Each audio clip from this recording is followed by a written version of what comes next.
Boa tarde, aqui estou de volta, né? Houve alguns imprevistos, mas o inimigo sempre procura atrapalhar quando o assunto é Deus. Quando a gente quer falar do amor de Deus, o inimigo, ele sempre tem um jeito de impedir. Mas maior e mais forte é Deus, mais poderoso. E aqui estamos, graças a Deus, né? Para estudarmos mais um tema da Bíblia. E hoje vamos falar sobre o milênio, certo? Nós estudamos sobre a volta de Jesus e hoje nós vamos estudar sobre o milênio. O que vai acontecer quando Jesus voltar? Para onde a gente vai? Quem vai ficar aqui? Vai acontecer o que com quem vai ficar aqui? Nós vamos estudar tudo dentro da Bíblia hoje, esses temas. Pegue sua Bíblia e vamos orar.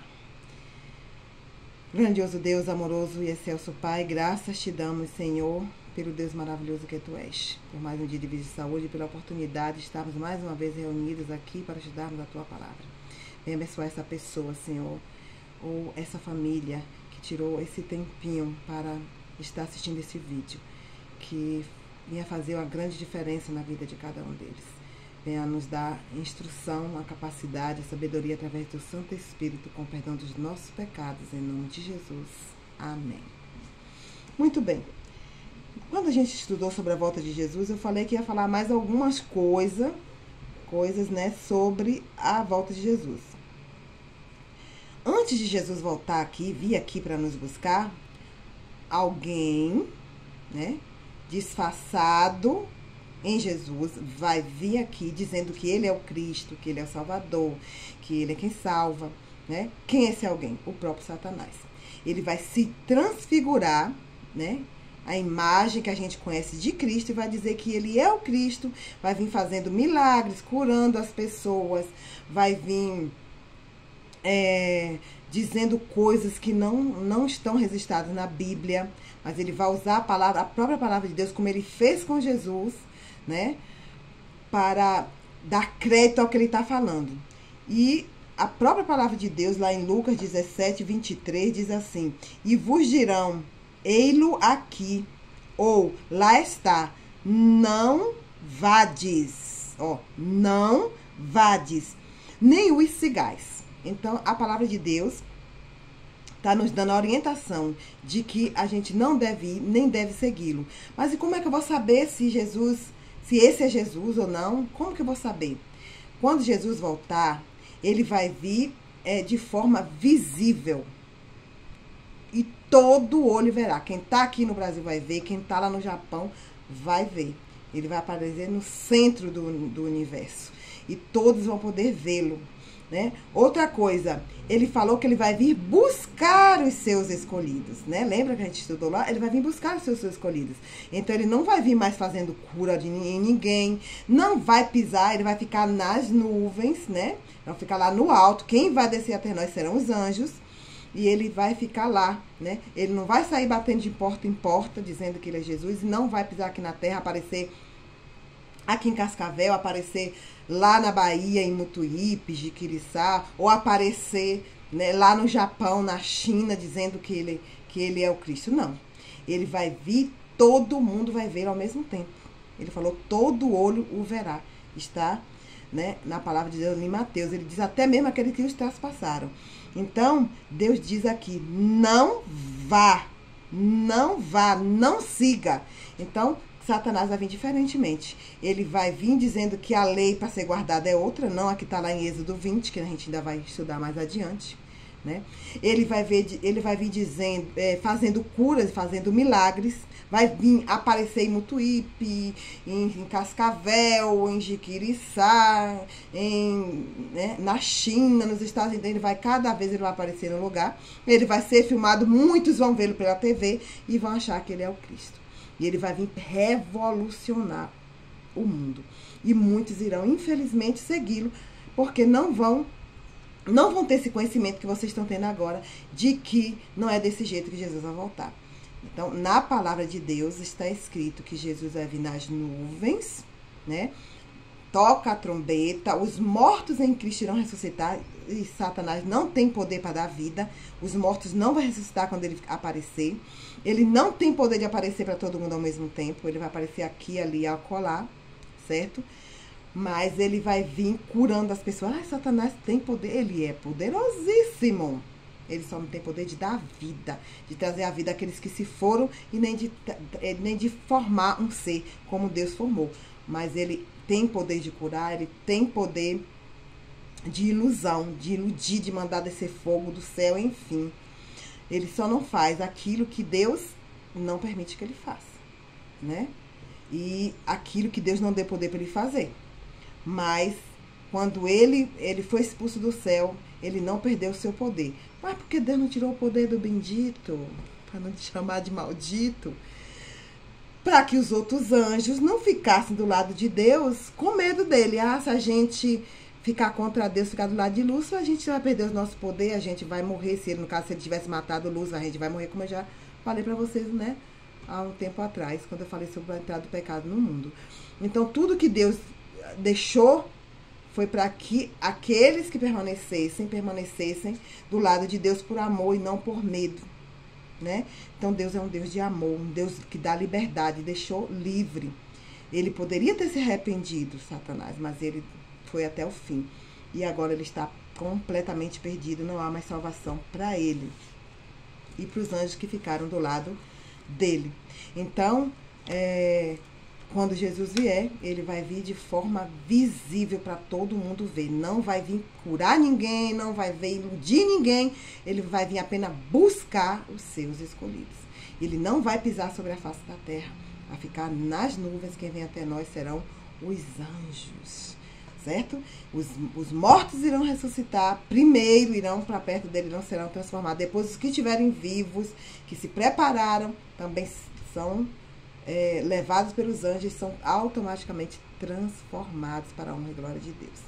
E o milênio, o que é que vai acontecer depois disso? Nós agora vamos ver aqui dentro da palavra de Deus.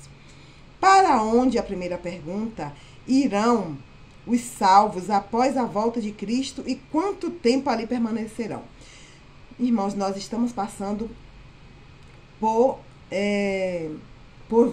3 períodos. Todo ser humano irá passar por 3 períodos aqui antes da volta de Jesus. E também durante e quando a gente já estiver com ele. O primeiro período é o período de investigação. É quando Jesus, né, lá no céu, saiu do lugar santo, entrou no lugar santíssimo. A gente vai estudar um pouco sobre isso. Foi no ano de 1844. E ali ele começou o grande juízo de investigação. Depois havia um juízo de comprovação. E depois o de execução. Mas nós vamos ver isso, né? Cada coisa no seu tempo. Então, para onde irão os salvos após a volta de Cristo? Vá para Apocalipse, capítulo 20. Apocalipse, capítulo 20, o verso 6. Apocalipse 20, o verso 6 diz assim. 5, 6. Bem-aventurado, ou seja, feliz, né? Bem-aventurado quer dizer feliz. E santo é aquele que tem parte na primeira ressurreição. Sobre esses, a segunda morte não tem autoridade.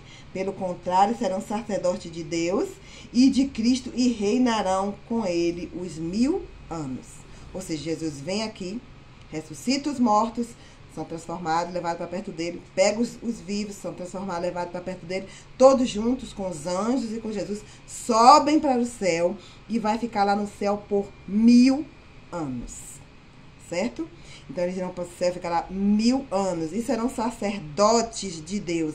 Sobre eles a morte não tem mais poder. Então quem for não vai nunca mais morrer. Olha que maravilha. E vão ficar lá esses 1000 anos. Fazendo o quê? A segunda pergunta. O que os salvos farão no céu durante esses 1000 anos? Apocalipse 20 e o verso 4 diz assim.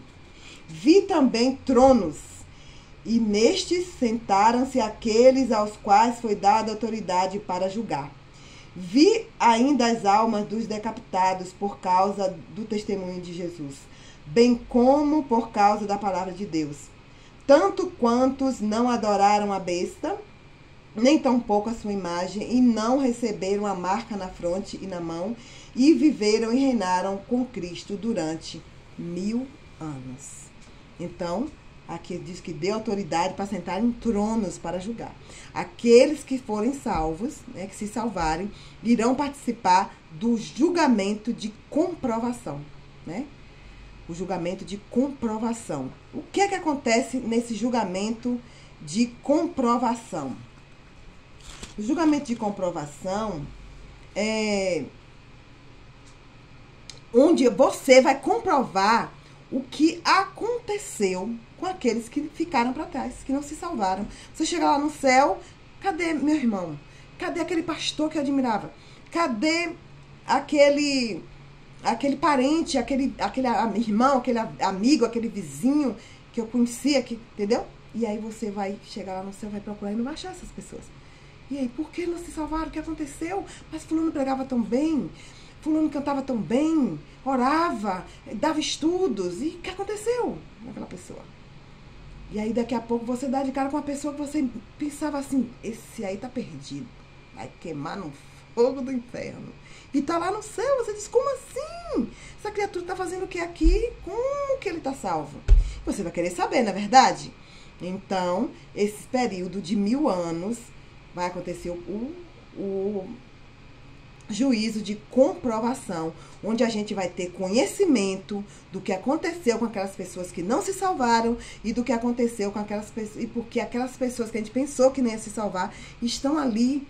Então Deus vai mostrar como num telão a vida dessas pessoas, os momentos, né, em que elas se perderam, todas as oportunidades que ele deu para se salvar.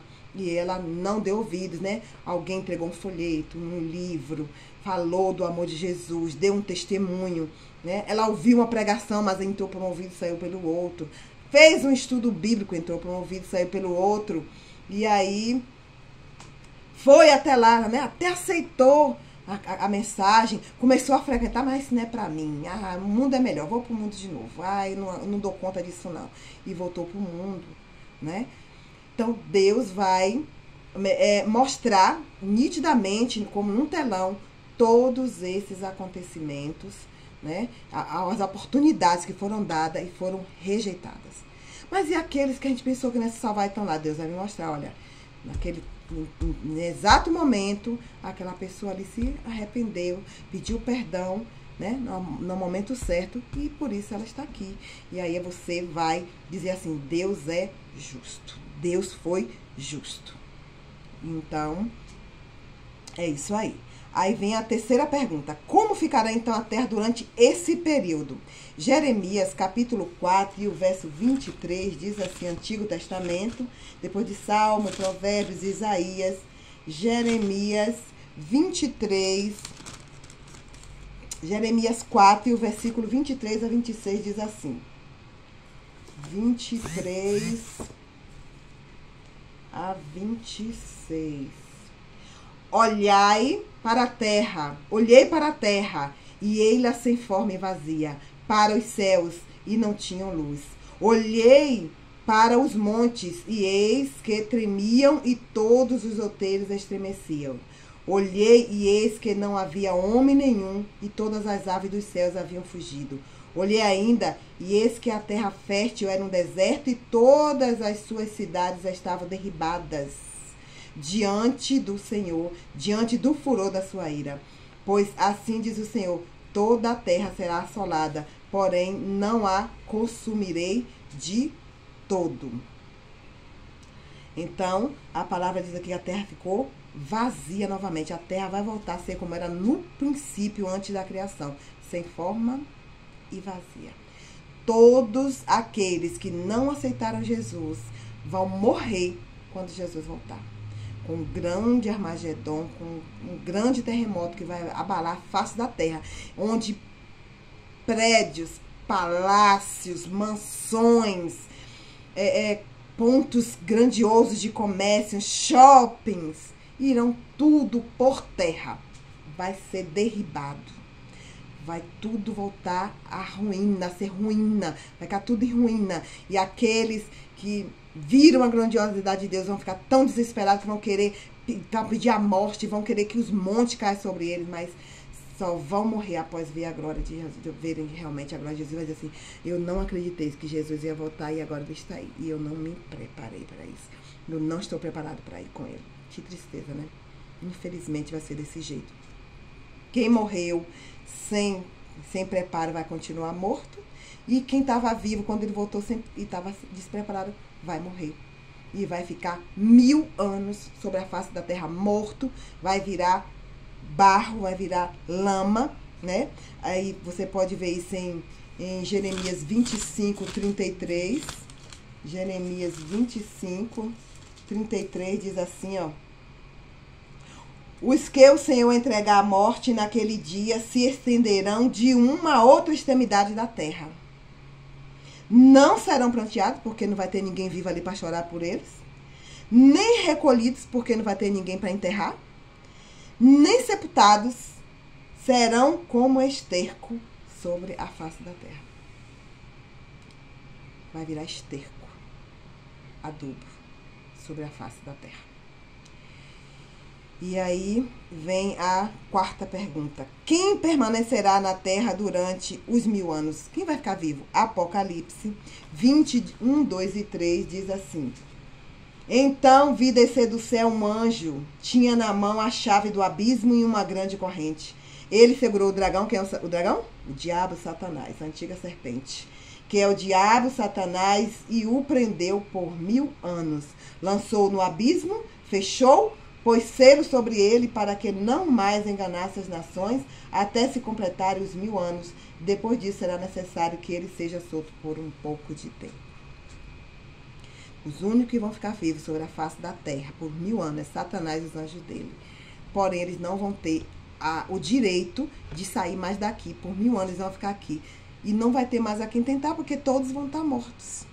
Certo? E ele não vai poder estar indo em outros lugares para tentar os outros seres criados por Deus, porque ele vai estar aqui impedido de sair daqui. Então, durante os 1000 anos, os únicos que vão estar aqui vivos serão Satanás e os anjos dele. Mais ninguém. Ah, mas aí Jesus vai ter a segunda oportunidade, vai haver como é que as pessoas falam? Vai haver uma grande provação, e aqueles que passar por essa grande provação vai ser salvo. Onde está escrito isso na Bíblia? Vai haver sim uma grande provação, com certeza. Mas antes de Jesus voltar, aqueles que passarem por essa grande provação serão salvos. Depois não tem choro, nem vela, não tem joelho no chão, não tem mais jejum nem oração. Não tem mais o que fazer. Ah, Senhor, me leva. Jesus vai olhar para a pessoa e vai dizer assim: eu nem te conheço, quem é você? Não é triste isso? Está na palavra. Eu nem te conheço. Então, se você quer ser conhecido por Jesus, quer ir com ele, o momento e a oportunidade de preparação é hoje, é agora. Amanhã pode ser tarde demais. Passados os 1000 anos, o que ocorrerá a Satanás e os ímpios? Apocalipse 20, e o verso 5 a 7 diz assim. 20. Os restantes dos mortos não reviveram até que se completassem os 1000 anos. Esta é a primeira ressurreição, viu só? Quem participa da primeira ressurreição está salvo. Os que ficar mortos vão permanecer mortos durante 1000 anos e não vão reviver até Jesus voltar novamente aqui pela terceira vez nessa terra. Bem-aventurado e santo é aquele que tem parte, já li para vocês, na primeira ressurreição, né? E aí vem o verso 7. Quando, porém, se completarem os 1000 anos, Satanás será solto da sua prisão. Então, ele vai ter a oportunidade novamente de ir até os homens para, mais uma vez, guerrear contra Deus. Mas como assim está todo mundo morto?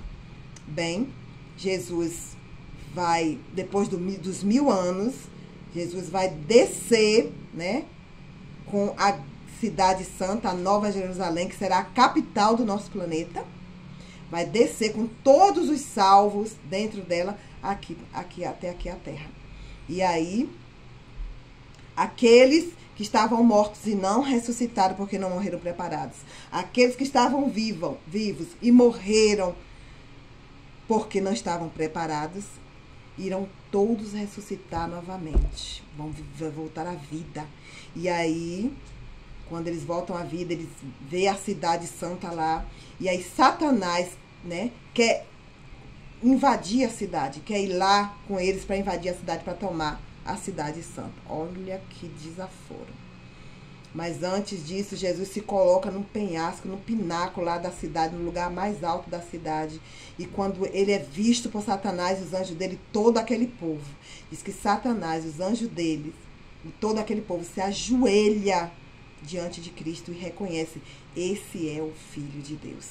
Porém, mesmo assim, não desiste da empreitada de invadir a cidade, tomar e dominar. E aí o que é que acontece? Jesus manda descer fogo de enxofre do céu. E todos aqueles que estão com Satanás, inclusive os anjos dele, né? O próprio Satanás e seus anjos, são queimados. Uns queimarão como pedra, outros como palha e outros como ferro, de acordo com o pecado que cometeu. Vamos ver aqui, dentro da palavra, isso? O que Satanás... pergunta 6. Que outros eventos marcaram o fim dos 1000 anos? Apocalipse 21, 2 diz assim: vi também a cidade santa, a nova Jerusalém, quase não saía, que descia do céu da parte de Deus, ataviada como noiva adornada para seu esposo. A nova Jerusalém vai descer do céu, né? E então, no verso 10 diz, Apocalipse 21, 10. E me transportou em espírito até uma grande e elevada montanha e me mostrou a cidade santa, Jerusalém, que descia do céu da parte de Deus. Quem foi que teve essa visão? João, né? O apóstolo João que teve essa visão. E agora vamos para Apocalipse 20 e o verso 8. Que Satanás fará com o seu grande exército à medida que a cidade santa se aproximar da terra? Quanto, porém, aos covardes, aos incrédulos, aos abomináveis, aos assassinos, aos impuros, aos feiticeiros, aos idólatras e todos os mentirosos. Quem são mentirosos? A gente vai ver na instante. A parte que lhes cabe será no lago que arde com fogo e enxofre, a saber, a segunda morte. Satanás vai querer invadir a cidade e Deus manda descer fogo de enxofre e eles são completamente consumidos. Qual será a sentença final daqueles que rejeitarem a Deus e a sua vontade? E o verso 9 continua. Então veio um dos 7 anjos que tem as 7 taças cheias dos últimos 7 flagelos e falou comigo dizendo: vem, mostrar-te-ei a noiva e a esposa do Cordeiro. Então, Apocalipse, aliás, não, eu li errado, é o 20 e o verso 9. 20 e o verso 9, gente, pelo amor de Deus. Marcharam, então, pela superfície da terra e sitiaram o acampamento dos santos e a cidade querida. Desceu, porém, fogo dos céus e os consumiu. E quem são os mentirosos? É aquele que fala qualquer tipo de mentirinha? Para Deus, quem são os mentirosos? Vamos para 1 Pedro, aqui no Novo Testamento, 2, 1 Pedro, 2 Pedro, 2 João, ixi Maria, 2 João 2,4 diz assim, ó: aquele que diz eu o conheço e não guarda os seus mandamentos é mentiroso e nele não está a verdade. Para Deus, quem é mentiroso? Aquele que diz que ama ele e não guarda os seus mandamentos. Esses são mentirosos. E a Bíblia diz, lá em Apocalipse, que esses irão queimar com fogo de enxofre. A palavra de Deus, né, é clara. O fogo foi preparado para o diabo e seus anjos. Aqueles que não ficaram ao lado de Cristo receberão a mesma sentença de Satanás. O desejo de Deus é salvar. Para isso, Cristo deu a sua vida. A destruição é um ato estranho para Deus.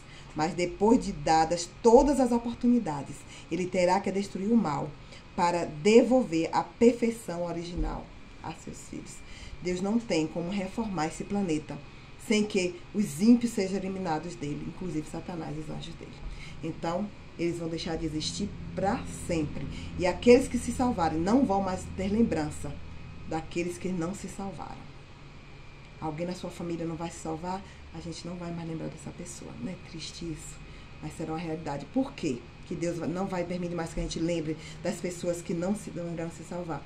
Porque o céu e a terra nova que Deus vai nos dar é lugar de alegria, de felicidade, de paz. Não é lugar de saudade, de tristeza, né? De coração apertado. Então, nossa, meu pai não está aqui, minha mãe não está aqui, minha avó não está aqui, meu irmão não está aqui. Já pensou? A gente não ia ser completamente feliz. E Deus vai nos dar a felicidade completa. Para isso, a gente precisa ter paz. E para ter paz, Deus precisa eliminar os ímpios. Infelizmente, a gente já viu aqui que não é do agrado dele. Mas Deus é um Deus de amor, mas também é um Deus justo. É um Deus que faz justiça. E para que ele faça justiça com aqueles que hoje se preparam para o seu reino, é preciso que o pecado seja eliminado da terra. Onde é que está os pecados? Nos homens, no Satanás e nos anjos dele. Entendeu? Vamos recapitular. Após a segunda vinda de Cristo, inicia-se o milênio. Durante esse período, os salvos estarão no céu. A terra ficará sem forma e vazia. Não haverá pessoas vivas, com exceção de Satanás e seus anjos. No fim desse período, a Nova Jerusalém descerá para a terra com os salvos. Satanás formará um grande exército, mas serão todos queimados com fogo e enxofre. Que o seu compromisso de fé será querer estar no céu durante os 1000 anos, que se você estiver lá, você está salvo, claro. Sentir que Jesus está te chamando para passar a eternidade com ele e decidir a partir de agora fazer parte dos seguidores de Deus. Que esse seja o seu desejo e a sua oração. Até o próximo estudo, vamos então orar. Bondoso Deus, nós somos gratos, Senhor, por essa oportunidade de estudar mais uma vez a Tua Palavra. Obrigada por nos esclarecer, Senhor, como será a volta de Jesus, por nos deixar preparados para isso. Continua conosco, com cada um. Aqui está. Te peço em nome, pelo amor de Jesus. Amém.